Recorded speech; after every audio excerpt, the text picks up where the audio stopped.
a phoenix, born from the ashes.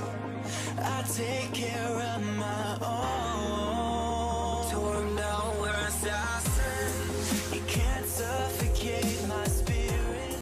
Je sens qu'on va bien rigoler les gens, on va également bien transpirer parce qu'il fait très chaud, hein. C'est partout pareil en France, c'est général, une canicule incroyable qui s'est abattue ces derniers jours sur la France, mais vraiment, mais on n'a rien vu venir, hein. T'étais tranquille à 20-25 degrés, pas de soucis, pas d'angoisse, t'étais bien dans ta vie, et là depuis lundi, tu sais pas ce qui se passe, voilà, gros bug climatique, 35 degrés à l'ombre, 45 au soleil, tout va bien, je me suis réveillé ce matin à 5h30 tellement il faisait chaud. Et pourtant j'avais investi dans un ventilo qui a tourné toute la journée, mais dans la chambre, même avec le ventilo, 29 degrés. Comment est-ce que tu veux dormir avec ça? Je veux dire, je me suis réveillé à 5h30 du matin, mon lit c'était une piscine. C'était trempé de transpiration, c'était un truc de fou. Et là, juste avant d'aller manger à midi, ça fait déjà quelques temps, puisqu'au moment où je tourne la vidéo, il est quand même 5h30, mais juste avant de manger, je vais voir le thermomètre, 33 degrés à l'ombre et au soleil, 46. Tout va bien, pas de soucis, pas d'angoisse.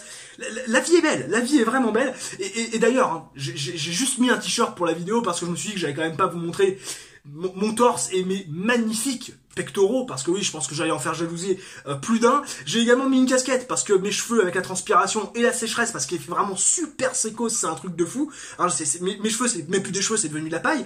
Donc j'ai caché la misère avec la casquette. Et quand même, pour vous dire, je suis en caleçon. Hein, vous le voyez pas, je vais pas vous le montrer. Hein, on va essayer pas vous donner une vision trop d'horreur, pardon.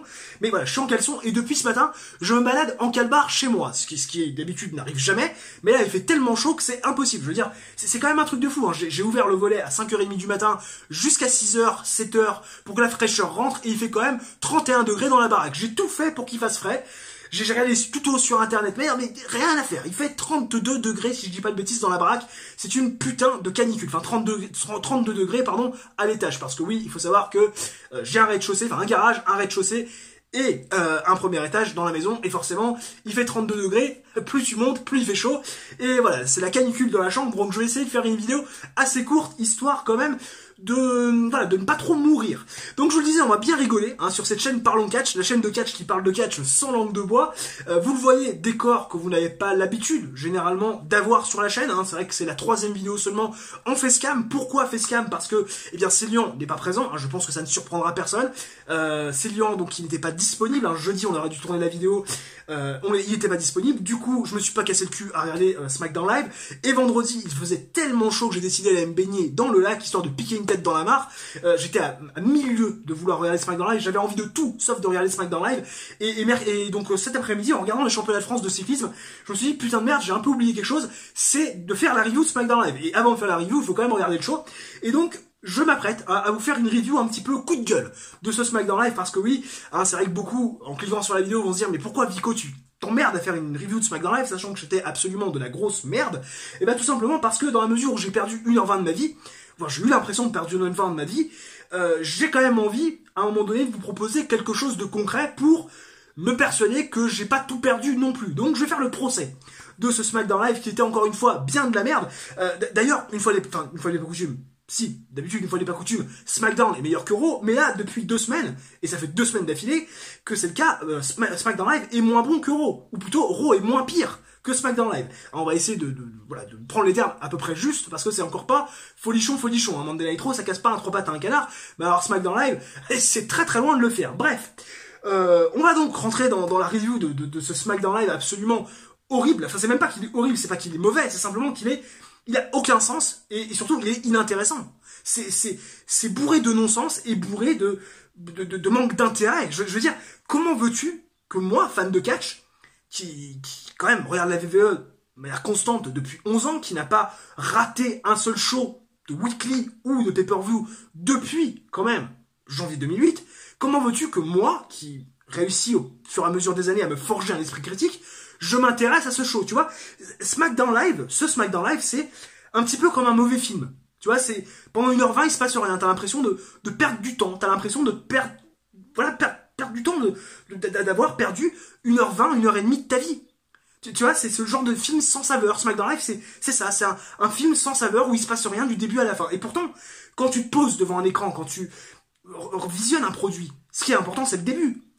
c'est les 5-10 premières minutes. C'est tenter de retenir l'attention du téléspectateur, essayer quand même de lui donner des raisons de rester devant le produit, tu vois, pour éviter qu'il se barre en courant. Et ben là, pour éviter que le spectateur se barre en courant, ils ont décidé de mettre Shane McMahon et le New Day. Ah oui, d'affilée. Ah bah oui, ah bah là, forcément, là t'as tout sauf envie de zapper. Bien évidemment, c'est ironique, mais sans déconner, comment veux-tu, quand on commence par ça, que le show commence sur de bonnes bases? Comment veux-tu que le téléspectateur aguerri avec un esprit critique, dont je fais partie, dont vous faites partie si vous regardez cette vidéo, comment veux-tu qu'il soit intéressé? Comment veux-tu qu'il parte du bon pied? Comment veux-tu qu'il ne se dise pas « Oh putain de merde, ça commence mal, ça va être la merde, pendant 1h20, ça va être l'apocalypse ». Parce que ça a été l'apocalypse de A à Z. Alors rassurez-vous les gens, il y a une news qui est tombée quand même en fin de semaine avec quand même des motifs d'espoir et peut-être de réaction de la WWE qui ont enfin compris qu'il fallait quand même réagir et laisser le génie Vince McMahon dans sa lampe et plus jamais le faire sortir. C'est-à-dire que ils ont décidé de placer en tant qu'exécutif, a priori de ce que j'ai pu comprendre, Paul Heyman du côté de Raw et Eric Bischoff du côté de SmackDown. On sait, à l'époque de la SEW, ce que ça avait donné. Ça avait donné un succès extraordinaire. Alors attention, hein, il faut pas qu'il nous fasse du vieux, il faut pas qu'il nous fasse ce qu'il faisait à l'époque, parce que ça ne marchera pas. Il faut garder le moderne, mais voilà, essayer de le tourner de sens à ce que ça soit attractif pour les fans.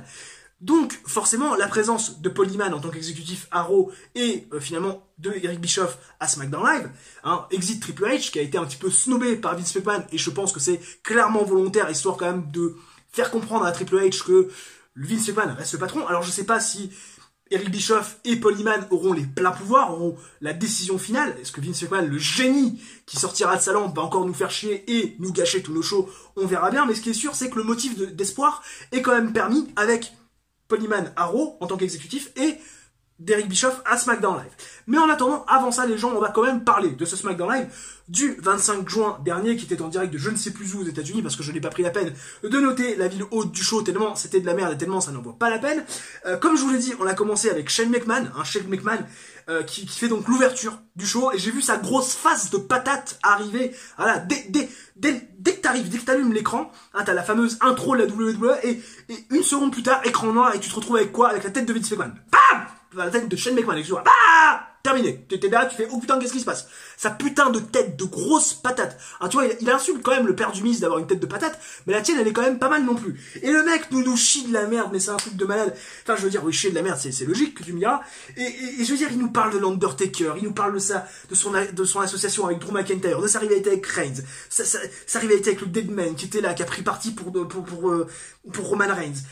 Il a signé son arrêt de mort à Extreme Rules. Mais on s'en fout. Déjà, on s'en fout de ton alliance avec Drew McIntyre, on ne veut pas voir Drew McIntyre faire ton petit chien-chien, on ne veut pas voir l'Undertaker revenir dans un ring. Je veux dire, le mec ne sait plus catcher, il sait même plus marcher. Je veux dire, le gars, t'as l'impression qu'il va crever à chaque pas, qu'il reste dans son cercueil, hein, le mec, il a un cercueil parfait dans son petit canapé là, à la maison avec Michel McCool qui lui taille des pipes. Excusez-moi pour ce commentaire, mais j'en peux tellement plus.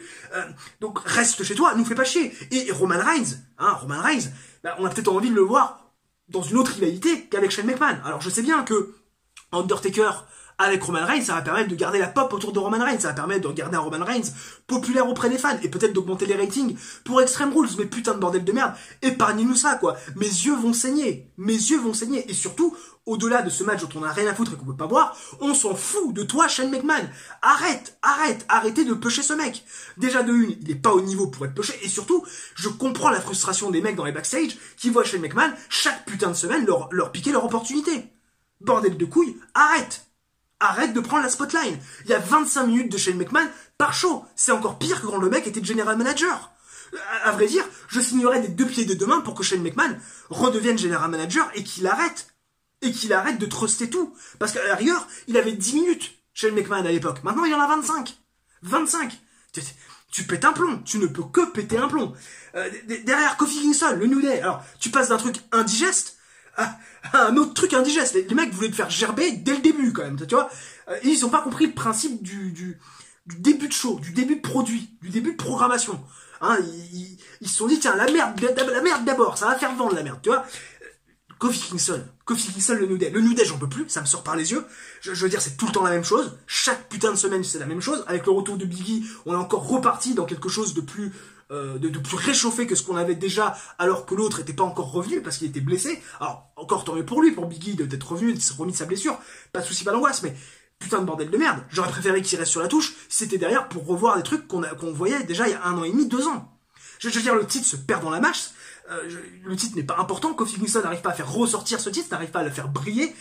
Il est mauvais au micro. Je pense que ça passe. C'est aussi la raison pour laquelle il n'arrive pas à faire briller ce titre, parce qu'il est mauvais au micro. Il n'arrive pas à se promouvoir. Et donc, s'il n'arrive pas à se promouvoir, comment veux-tu qu'il arrive à promouvoir son titre? Dolph Ziggler, quand il arrive, bah écoute, regain d'intérêt parce que c'est Dolph Ziggler, mais dans la mesure où il y a une gimmick de pleureuse, bah t'as du mal à t'investir, t'as du mal à te dire que ça va être intéressant, t'as du mal à te dire que ça peut être quelque chose de divertissant. On annonce quoi? Un 2 v 3 Falls match? Un 2 v 3 Falls match dans le main event. Si Ziggler bat Kofi Kingston, bah il est intégré dans le match à Extreme Rules entre Kofi Kingston et Samoa Joe, parce que là c'est pareil. Samoa Joe est donc le nouveau opposant à Kofi Kingston à Extreme Rules, rivalité de transition. Pourquoi? Parce que t'as pas trouvé de challenger potable à Kofi Kingston du côté SmackDown Live, donc tu vas chercher du côté de Monday Night Raw. Pas de souci, pas d'angoisse. Une nouvelle Wildcard Rules qui va prendre une opportunité d'un mec de SmackDown pour le championnat de la WWE. Tout va bien. Et d'ailleurs, pour être challenger numéro 1 au titre de la WWE, les mecs, eh ben, il faut perdre ses matchs. Il ne faut plus les gagner. Pour avoir des opportunités ou des spotlines, il faut perdre des matchs. C'est le cas de Samoa Joe, qui reçoit un match de championnat, et c'est également le cas du New Day, si je ne dis pas de bêtises, qui, donc Kofi Kingston Xavier Woods et Big E, qui ont eu un match face aux champions Daniel Bryan et Eric Rowan, alors qu'ils ont perdu leur match à Stopping Grounds face à Owens et à Sami Zayn. Il faut perdre ces matchs pour avoir des opportunités, les mecs. Il faut perdre des matchs pour avoir des opportunités. Donc, tout le Falls match annoncé en main event entre Dolph Ziggler et Kofi Kingston, avec pour enjeu Dolph Ziggler qui potentiellement, en cas de victoire, pourrait être rajouté. Et derrière, tu te retrouves avec une autre promo d'ouverture dans la foulée, une promo, un segment backstage, avec le Miz et Elias. Ça débouche sur quoi? Une discussion Elias-Shane, qui annonce quoi derrière? Un deuxième Two of the Falls match entre Elias et The Miz. Et si le Miz gagne, il affronte Shane McMahon. Comme si tout le monde avait envie de voir ce match. D'ailleurs, le Miz est très bien dans sa promo, dans son segment. Les gens en ont marre de cette rivalité. Bah oui, mais on en a tellement marre qu'on veut plus voir le match. Et qu'on veut plus te voir face à l'autorité qu'a créé Shane McMahon. Parce que c'est en train de te discréditer. Et d'ailleurs, le Miz, on le verra plus tard dans le show, a été discrédité pour de bon. Donc, 2 Two Falls match, 2 matchs au meilleur des 3 tombés, dans une seule et même soirée. Bonjour l'indigestion, bonjour le retournement d'estomac. Les mecs, non, clairement, on va crever. On va crever d'indigestion, les mecs. C'est une évidence. Je veux dire, on s'est accroché. Il fallait avoir l'estomac bien accroché, le cœur bien accroché pour terminer ce SmackDown Live. Bref. Derrière, tu pars, donc, comme je l'ai annoncé, sur un nouveau match. New Day face à Bryan et Rowan. Donc, je vous l'ai dit, ils perdent leur match à Stopping Grounds, mais opportunité. Opportunité toujours. Et d'ailleurs, le New Day remporte le match. Oui, ils ont compris la WWE. Et clean, hein. Tranquille, pas de soucis, pas d'angoisse. En mode KO, tombé sur Daniel Bryan. Je crois que c'est Xavier Woods qui fait le tomber sur Daniel Bryan. Pas de soucis, pas d'angoisse. En mode KO, ils battent les champions. Ils ont compris la WWE et Vince McMahon, parce que c'est le génie des McMahon. I'm a genius! Comme il dirait, hein, le génie qui sort de sa lampe alors qu'il devrait y rester pour arrêter de casser les couilles à tout le monde.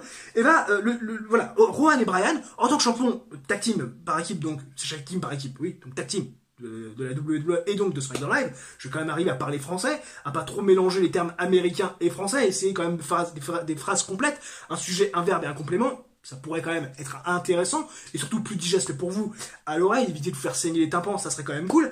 Et donc Bryan et Rowan, pour être promus, pour être valorisés, perdre contre des mecs qui ont perdu contre Sami Zayn et Kevin Owens 2 jours auparavant, alors que ces derniers ont fait office de jobber ce dernier mois et demi, et ont été complètement discrédités à Monday Night Raw. D'ailleurs, ils ont fini d'être discrédités sur ce SmackDown Live, parce qu'après la victoire du New Day, eh ben, il y a Owens et Zayn qui attaquent quand même le New Day. Derrière, il y a une machinerie qui décide aussi de mettre son grain de sel dans le match, parce qu'il se dit ça peut quand même être intéressant. On finit avec quoi? Avec un 8 tag team match, hein, avec d'un côté les membres du New Day et une machinerie, et de l'autre Zayn et Owens, et bien évidemment Rowan et Bryan, les champions par équipe de SmackDown. Le match tourne très court, et à la fin du match, avant même que Sami Zayn se prenne le tombé final, on a Owens qui se barre. Oui, parce que oui, fallait pas croire, hein, Bryan n'allait pas se reprendre un deuxième tombé, et Rowan, le mec, monsieur charisme, enfin monsieur sans charisme, excusez-moi, c'est mieux comme ça, n'allait pas non plus se prendre un tombé. Faut pas non plus que l'homme fort, faut pas non plus que les 2 champions par équipe se prennent un tombé dans une même soirée. Hein, sinon, ça va quand même un petit peu être indigeste, ça va quand même être compliqué derrière de les rendre totalement crédibles. Donc c'est Sami Zayn qui s'est collé à lourde chasse, et bien de se prendre la pin finale. Et d'ailleurs, en mode KO, hein, pas de soucis, pas d'angoisse, c'est Otis ou Tucker qui fait le tomber, je ne sais plus, c'est l'un des deux, hein, un membre d'Heavy Machinery. Et d'ailleurs, au moment du tomber, avant même le tomber, on a Owens qui se casse. Owens se casse, les mecs. Owens se casse. Il ne veut pas voir ça. Alors tu sais que c'est le script, tu sais que le mec est dépité, pas de soucis, pas d'angoisse, que ça fait partie de son personnage, mais tu te dis qu'au-delà du personnage, je pense que le mec doit être dépité. Il a même pas envie de voir ça. Il a même pas envie de voir son pote se faire détruire, tomber 1, 2, 3, alors que le gars devrait être champion de la WWE, ou tout du moins champion secondaire. Il a pas envie de voir ça, le mec. Parfois, le script est très représentatif de la réalité et du sentiment des lutteurs. Bravo les mecs, bravo Kevin. Là, vraiment, tu m'as vendu du rêve. Derrière, premier Two of the Three Falls match. Miz contre Elias. Alors, encore une fois, ce match n'a pas pour but de mettre en valeur un des deux. Pas du tout. Ce match a pour but de mettre Shane McMahon sur un piédestal. On veut tous affronter Shane McMahon. Bah à ce moment-là, mettez le champion de la WWE, puisque ça a l'air d'être le mec que tout le monde veut challenger. À côté de ça, Aleister Black, ça fait 1 mois et demi qu'il fait une promo pour demander un challenge, pour que quelqu'un toque à sa porte et lui offre un challenge, mais lui, il l'a pas. Lui, il trouve pas preneur. Enfin, on verra quand même plus tard dans le show qu'il a trouvé preneur, même si pour l'instant, on n'a pas encore l'identité du lutteur. Il y a des rumeurs, mais on n'a pas encore eu l'identité du lutteur. Mais par contre, Shane McMahon, lui, toutes les semaines, il a quelqu'un qui veut l'affronter. Toutes les semaines. Et donc là, le but n'est pas de mettre en valeur le Miz ou Elias, mais vraiment de cirer encore un peu plus les pompes, ou voilà, de sucer la bite de notre ami Shane McMahon. Elias remporte le match, 2 tombées à 1. Est-ce que ça a crédibilisé Elias cette victoire? Tu me diras, ça aurait pu. Ça aurait pu, le mec est en perte de vitesse constante depuis 6-8 mois. Enfin, depuis 6-8 mois, depuis, allez, grosso merdo 6 mois. Il est en perte de vitesse, encore plus depuis qu'il a rejoint l'autorité de Shane McMahon. Mais non, ça va même pas le mettre en valeur parce que il gagne le match grâce à Shane McMahon. Il gagne le match grâce à Shane McMahon. Et le Miz termine complètement discrédité parce qu'au-delà de la défaite, bah, il se fait humilier. Il se fait passer à tabac à la fin. Le mec se fait victimiser. Le Miz, chaque putain de semaine, il se fait victimiser. Alors attention, à Monday Night Raw, il oublie tout ce qui se passe à SmackDown Live et il redevient le guest du Miz TV. Pas de soucis, pas d'angoisse. Ça aussi, c'est quelque chose qui me casse les couilles au plus haut point. Le mec est lunatique. Le mec est bipolaire. Le mec a un changement de personnage. Ne joue pas le même personnage. Il n'est plus le Miz en fait. Il est le présentateur du Miz TV à Raw et le Miz qui continue ses rivalités à SmackDown un jour après. Je veux dire, ça aussi, ça a aucun sens logique. Ça n'a aucune suite logique. Enfin, tu vois, c'est un truc de fou. Ça me casse les couilles au plus haut point.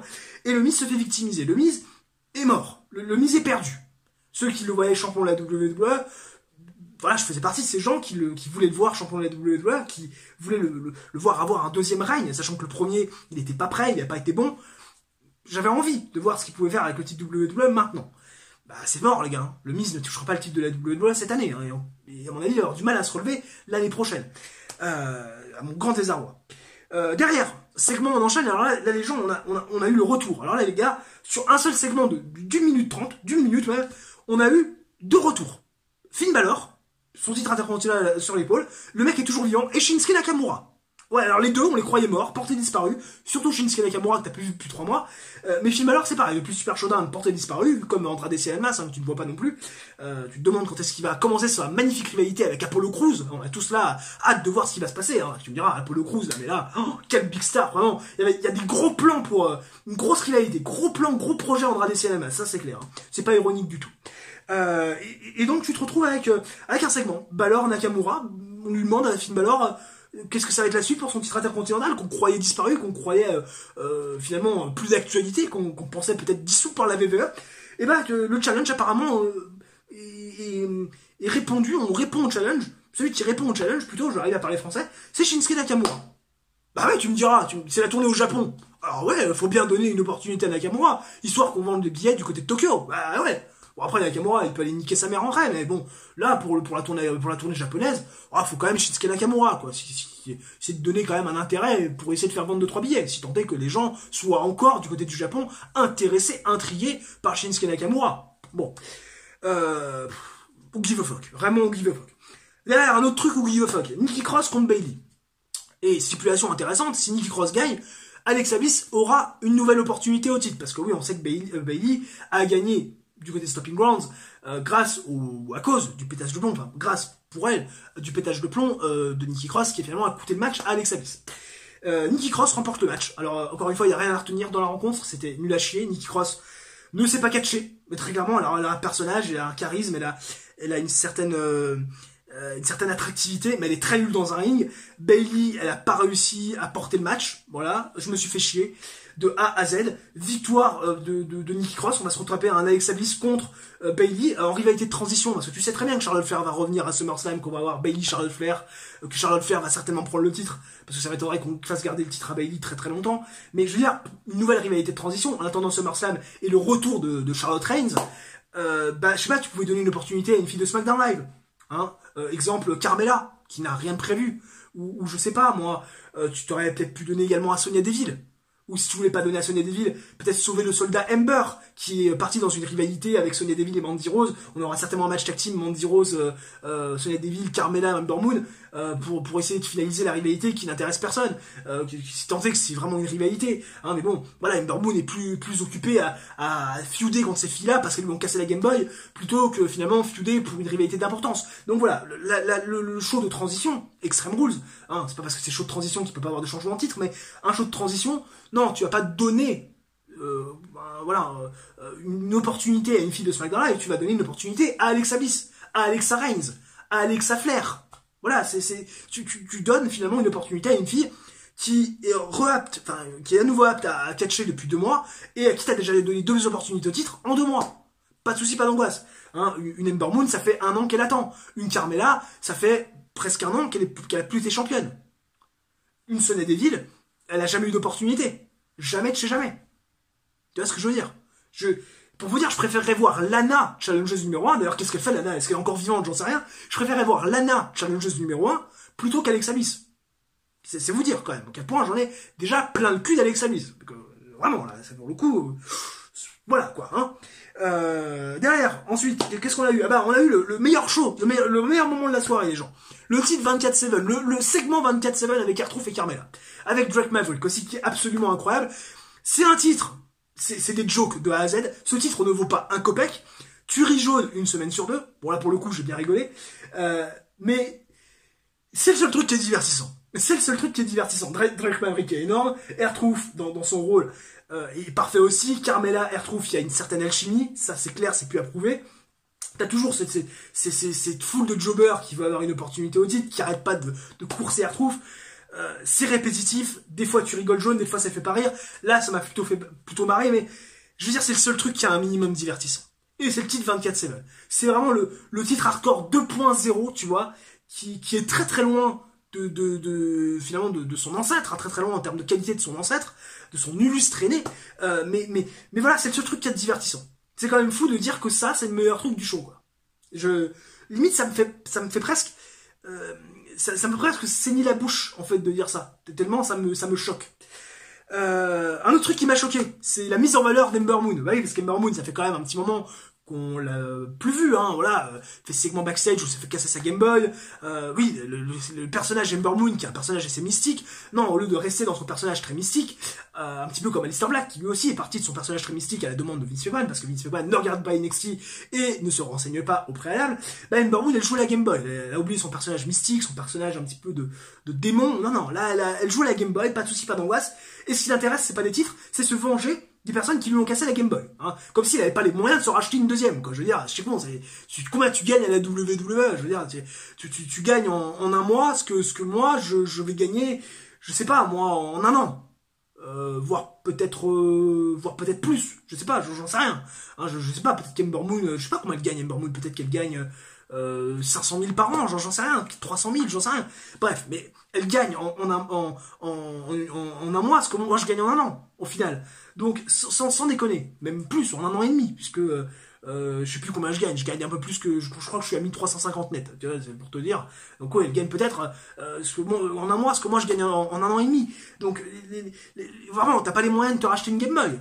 Enfin, sans déconner. Même si c'est vintage, peut-être que ça a pris de la valeur, mais sans déconner, t'as peut-être les moyens, mais c'est pas grave, tu les laisses. Va à la course au titre. Mais non, la Game Boy avant tout. Et le pire, c'est qu'elle arrive pas à venger sa Game Boy. Parce qu'elle perd contre Sonya Deville. Alors attention, j'aime beaucoup Sonya Deville. Hein. Sonya Deville, à mon avis, future challengeuse numéro 1, à mon avis, au titre, à certains moments. Ça serait intéressant de la lancer quand même. Parce que Mandy Rose, ça va bien. La belle blonde, ça va bien. Mais à un moment donné, t'as envie de voir quand même du catch. Et Sonya Deville, elle propose. Tu vois, il y a quelque chose à faire avec Sonya Deville. Mais l'avoir gagné face à Ember Moon, qui n'a pas existé, là, ça me pose problème. Ça me pose problème. J'étais tellement frustré que j'ai fait avance rapide sur le match. C'est pas possible. Là, Ember Moon, il y a un gros souci. Et d'ailleurs, sur Twitter, elle a posté un message comme quoi elle en avait plein le cul et qu'elle risquait de partir, de ne pas renouveler son contrat avec la WWE, de partir du côté de la AEW. Il y a certainement un critique féminin qui va se créer dans les prochaines semaines, prochains mois. Moi, je serais Ember Moon, je demanderais ma libération et je me casserais. Parce que c'est quand même plus possible. C'est plus possible pour Ember Moon. Je veux dire, la fille devrait être pushée, devrait être mise en valeur. Devrait avoir un match de championnat, devrait peut-être être championne. Au pire des cas, challengeuse, et au meilleur des cas, championne. C'est là où est sa place. C'est pas la jobbeuse. Même si ça donne une victoire à Sonya Deville, stop. Faut pas déconner, quoi. Il ne faut pas déconner. Là aussi, ce qui suit, là, le segment qui suit, là aussi, il faut pas déconner. Aleister Black. Est-ce qu'Aleister Black, on l'a vu rigoler à NXT? Est-ce qu'on l'a vu forcer sur sa voix? Est-ce qu'on l'a vu commencer à surjouer son personnage à NXT? Jamais. Jamais. Et ben là, cette semaine, il a fait en une soirée ce qu'il a jamais fait en 2 ans à NXT. À savoir surjouer. À savoir commencer à rigoler. À savoir oublier son personnage dark. Et à se demander pourquoi finalement, y a personne qui veut le challenger. Et à nous faire un énorme sourire quand il y a quelqu'un qui toque à sa porte, alors que ça fait 1 mois et demi que le mec est planqué dans son local. Tu te demandes d'ailleurs comment il a fait pour survivre. J'espère qu'il avait pris des provisions, hein, ou alors peut-être qu'il avait Zelina Vega avec lui, peut-être qu'il a pu passer un petit peu de temps sympathique, hein, agrémenter son temps très très long dans ce local de manière sympathique avec Zelina Vega. Mais sans déconner, 1 mois et demi avant de trouver un challenger à Aleister Black. Parce qu'il faut pas croire, hein, s'il y a eu des promos comme ça pendant des semaines et des semaines, c'est pas pour donner un suspense, c'est simplement parce qu'il fallait le faire montrer à l'écran pour que les gens n'oublient pas, et surtout pour se laisser le temps à un moment donné de trouver un challenger, un opposant. Et vous savez, dans les dernières rumeurs qui ce serait Cesaro, qui a formé un clan avec EC3 et Bobby Roode, Robert Roode, pour faire le Muscle Fitness ou le Muscle Team, je sais plus, Biceps Team, je sais pas comment ça s'appelle, enfin un truc dans le genre, des mecs musclés quoi. Voilà sur quoi il risque de tomber, Aleister Black. Sacrée première rivalité. Là aussi il y a un gros projet à Aleister Black. Hein. Là il y a comme le gros projet Andrade, le projet Aleister Black il est énorme. Hein. Là il va falloir faire quelque chose pour le soldat Andrade et le soldat Aleister, hein, parce que ça commence vraiment à puer la merde, à plein nez. Ce qui continue à puer la merde les gens, c'est le main event, le Two Falls match, le deuxième Two Falls match de la soirée, Ziggler Kofi Kingston. Ziggler a réussi à mettre un tombé. À Kofi Kingston. Kofi Kingston s'est pris le premier tombé depuis au moins 1 mois et demi, 2 mois. 3 mois peut-être. Il s'est pris le premier tombé depuis 3 mois. Peut-être même plus. Mais il perd le match. Ziggler, il perd le match. Attention, faut pas que le champion de la WWE perde un match avant son affrontement face à Samoa Joe, et peut-être même avant SummerSlam, peut-être même avant Survivor Series, peut-être même avant le Royal Rumble prochain, peut-être même avant WrestleMania 36. Ah bah oui les gars, ah bah oui, faut quand même pas déconner. Hein. Les gars, faut pas déconner. C'est Kofi Kingston. C'est Super Kingston, c'est Kofi Reigns, c'est Kofi Flair, c'est Kofi Reigns Flair, c'est Kofi Reigns Flair, enfin ouais, vous m'avez compris, hein, j'ai essayé de faire un petit peu, je me suis emmêlé les pinceaux, mais vous avez compris mon idée, sans déconner quoi. Le mec ne peut pas perdre, le mec est invincible. À noter quand même que même le côté fraîcheur, le simple aspect fraîcheur ne pas rentrer en compte. On rappelle qu'il a lutté 2 fois du côté de Monday Night Raw 24 heures avant. Et là, il gagne le match. Pas de soucis, pas d'angoisse. On essaie de donner on dit souvent, il faut que le catch soit réel, il faut que le catch soit réaliste. Il faut quand même qu'on arrive à vendre ça comme un sport, pas que comme un spectacle. Un divertissement sportif. Du spectacle, mais du sport. Comment veux-tu qu'on y croit sportivement à la victoire de Kofi Kingston après ce qui s'est pris dans la gueule, après le combat physique éprouvant qu'il a eu à Monday Night Raw sur 2 matchs? Comment veux-tu qu'on y croit? Comment veux-tu qu'on croit également à sa victoire quand tu vois le match éprouvant, la dernière falls, le dernier point entre Ziggler et lui? C'est pas possible, on peut pas y croire. On peut pas y croire. Bon, j'imagine que la rivalité, le point positif de cette défaite de Dolph Ziggler, et donc cette victoire de Kofi Kingston, c'est qu'on va peut-être arrêter avec Dolph Ziggler. Dolph Ziggler va peut-être pouvoir refaire son one-man show, se partir de la WWE et voilà, revenir à ses activités, parce que le mec est rouillé dans un ring, le gars ne sait plus rien faire dans un ring, c'est fini. Dolph Ziggler, il y a un manque de compétition, il y a un manque de rythme qui se fait sentir, c'est une évidence. En même temps, le gars, il a fait 3 matchs depuis qu'il est revenu, et 3 fois face à Kofi Kingston, où il y a un manque cruel d'alchimie. D'ailleurs, c'est bien, on l'avait très bien souligné lors de la review de Raw. Donc, voilà, c'est peut-être le seul point positif, le fait que Ziggler soit enfin out de la course pour le titre de la WWE. Mais attention, malheureusement les mecs, Kofi Kingston, lui, est toujours champion de la WWE, et à mon avis, il risque pas d'être hors de la course au titre de la WWE avant un bon moment, et malheureusement, c'est une mauvaise nouvelle pour nous. Voilà donc pour cette review de SmackDown Live, j'espère qu'elle vous aura plu. N'hésitez pas à mettre un j'aime si la vidéo vous a plu, à vous abonner si ce n'est pas déjà fait, à mettre en commentaire ce que vous avez pensé de cette vidéo, à vous abonner, également à activer la petite cloche. J'en ai pas parlé en début de vidéo, mais vous avez un lien de sondage dans la description également. Débat numéro 3, hein, votez pour le sujet dont vous avez envie qu'on traite avec Célian. Ça sera disponible lundi soir, histoire de bien commencer la semaine. Première semaine, pas de vacances, hein, parce que c'est la semaine prochaine, officiellement les vacances. Mais pour bien commencer la dernière semaine scolaire avant les grandes vacances d'été. J'espère que vous allez bien en profiter, bien évidemment. Et nous, on se retrouve donc lundi donc pour cette vidéo débat, cette nouveau concept qu'on a mis en place il y a 3 semaines maintenant avec Célian, avec le sujet que vous aurez choisi sur ce. Ciao, bye bye, portez-vous bien d'ici là.